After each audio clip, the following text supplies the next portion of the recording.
Hey guys, I'm gonna be walking through the final project for my course, CSCA5642, and for this project,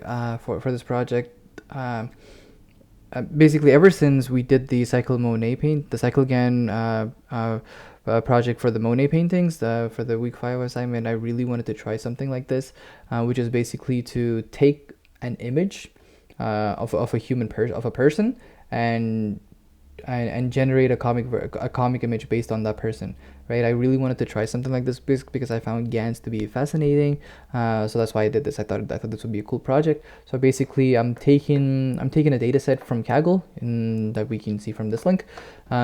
This contains 20,000 images in total, so 10,000 human images and 10,000 comic images for each respective human image, right? So it's a one-to-one thing. It's basically it's a paired data set. It's mapped.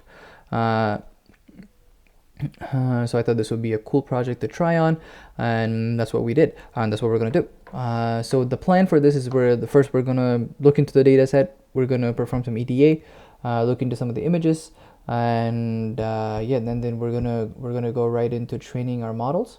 We're going to try a couple of different models, and we're going to have some hyperparameter tuning to find the best parameters and find the best model. And once we have that, we're going to train the final model based on the best model and its best parameters. And finally, we're going to use the final model to basically to basically convert or generate a comic image based on a human image. I thought this would be a cool project, so let's get into it. Here we're just basically, these are the functions to get the data from the data set, to get the images, and as we can see here, these are the human images, and these are basically their counterparts, right? Their respective comic images. As you can see here, this data set is kind of quirky in the sense that this particular image, let's take this particular image for example, it's not really accurate. The human image is not really accurate in the sense that, as you can see, this hoodie is basically coming out of her head. It's kind of merged into her head. So I found this data set to be quirky, but at the same time, I saw this as an opportunity in the sense that comics are not usually in the sense that comics are not usually human accurate. Comics, there's always something weird going on with comics, which is basically the comics, which is basically the best part of comics, if you ask me. So I feel like having images like this is kind of going to help us train our model to expect the unexpected. So I thought we could use this particular thing, quirkiness, as an advantage going forward, right? So that's why I went to proceed with this.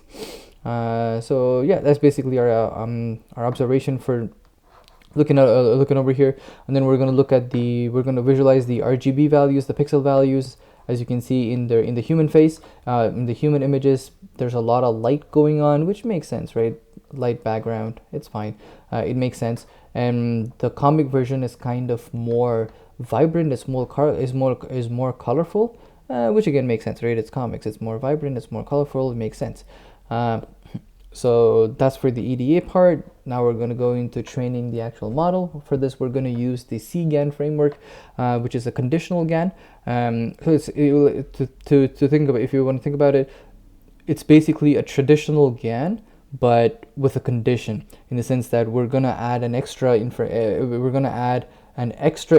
We're going to send an extra information, like a label, for both to both the generator and the discriminator. It's basically a condition that we're adding extra compared to the traditional GAN, right? And it's kind of perfect for this particular data set because we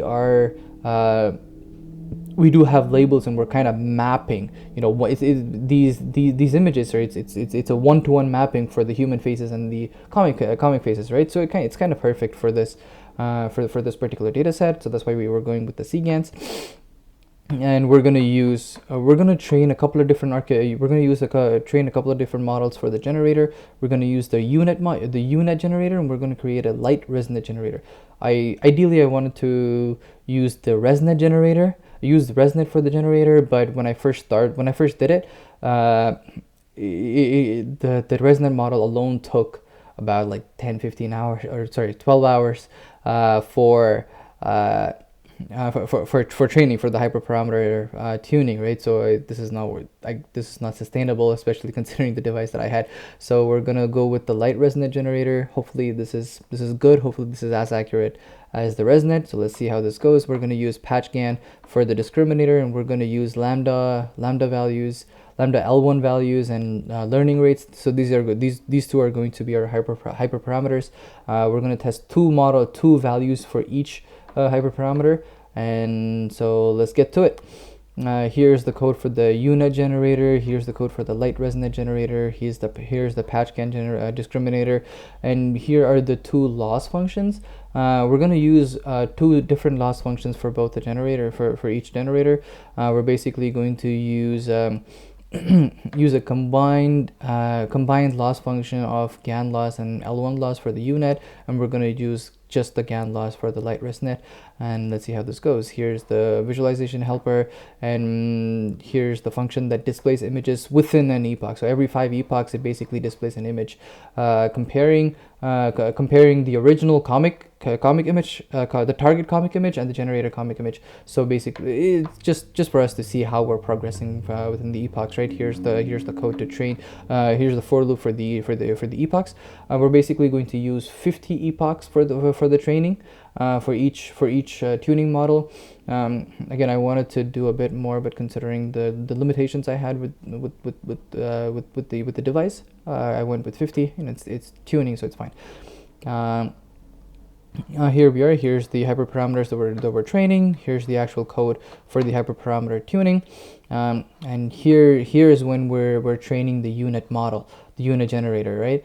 And as we can see, it's pretty decent. I like what I'm seeing so far, and yeah, it's pretty decent. We're tuning 4 models, 4 different models for each generator, right? Because as I said earlier, it's basically 2 hyperparameters we're training, and it's going to have 2 values each. So it's basically 4 tuning models for each for each generator. As we can see here, I like what I'm seeing, but it does look like it is overfitting just a tiny bit, because as you can see, right, this is literally the first image, and the target value, which is the comic image, and this one, which is which is basically the generator image, is kind of same even before the model starts training. So it does seem to be overfitting a little bit, but let's see. Let's go ahead and see how this is going.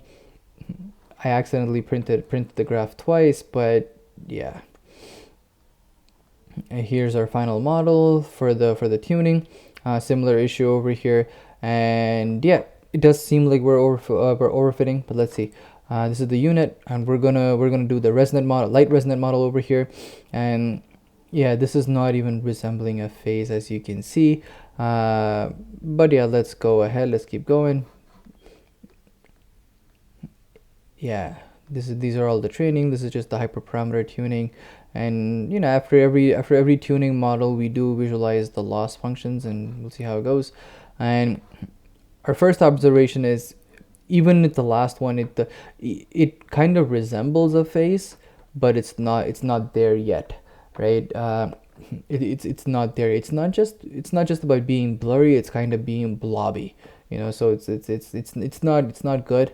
The light ResNet is not good. I was hoping it would be kind of close to ResNet, but yeah, it turns out it's not. But that's fine. So we're gonna go with the UNet model, the UNet generator. That seems to have the best parameters, it seems to be the best model. So we're gonna train our final model based on that. The final model will be trained over 100 epochs. I actually tried 75. Didn't look too great, so I tried 100. And as we can see here, these are the loss functions, right? This is the graph for the loss functions. The discriminator loss has plateaued, or has evened out, has stabilized, so that's a good thing. But the generator loss is still going down. As you can see, the trend, it's still going down. It has not converged yet. It's still going down. So I do believe that if I had trained this model for 50 or 100 more epochs, we would get a better result. But let's see. Um, we would basically, if we trained it for 50 or 100 more epochs, we're basically giving the model time to learn more, right? It has not converged yet. But anyways, here's the summary of the final generator model, and we're going to evaluate it over here. And just as we suspected, right, we do see we do see this. It does resemble a face. We do see some semblances of a face. It's kind of blurry, right? It's not blobby. It's kind of blurry. We can clearly see a face, but it's just kind of blurry, which I do think if we had potentially used the ResNet model instead of light ResNet, or if we had trained the unit model for longer, for maybe 100 more epochs, maybe, so that would be that would have been better. That would have been ideal. Maybe that would have given us better results. But I like where we are right now. We're heading in the right direction. So yeah, this was a really fun project. I learned a lot about GANs, about CGANs, and yeah, learned about the importance of training it adequately, right? Training it long and training it as much as required, because that will give you better results. But I'm happy with this so far, and this was a fun project. Thank you.